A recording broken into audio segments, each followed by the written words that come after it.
the FBI also investigating, as we mentioned, a Delaware post office right now, and a ninth package addressed apparently to Vice President Joe Biden, former Vice President. Post office is 10 miles from where Mr. Biden lives. It looks like that's a new image that we have not seen yet. It comes after possibly being mailed to his home yesterday. We have this picture from Fox 29 reporter Chris O'Connell of the device sent to the post office.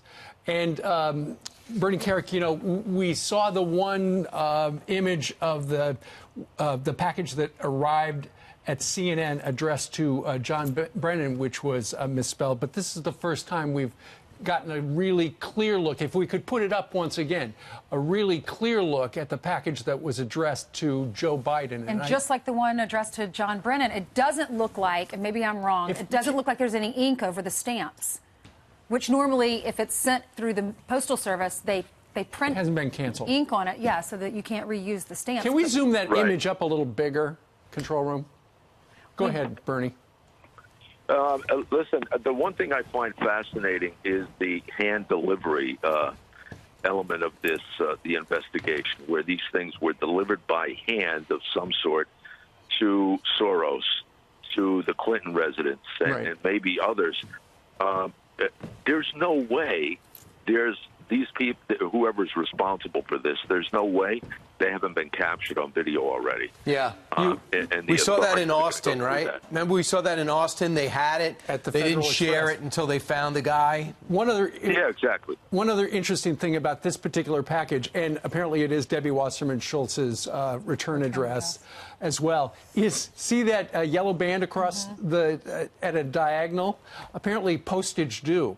This particular person who sent this to Joe Biden was $3 and change short. So obviously he put those 6 forever stamps on there, thinking, Commissioner, he wouldn't have to go in and talk to somebody behind the counter at the post office, but he was short. Which means it will be returned to Debbie Wasserman Schultz. Right, exactly. You know what? It's just amateur stuff. And for any law enforcement agent that's been doing this for a while, if you saw that package, you would put that package aside to want to look at it as it is.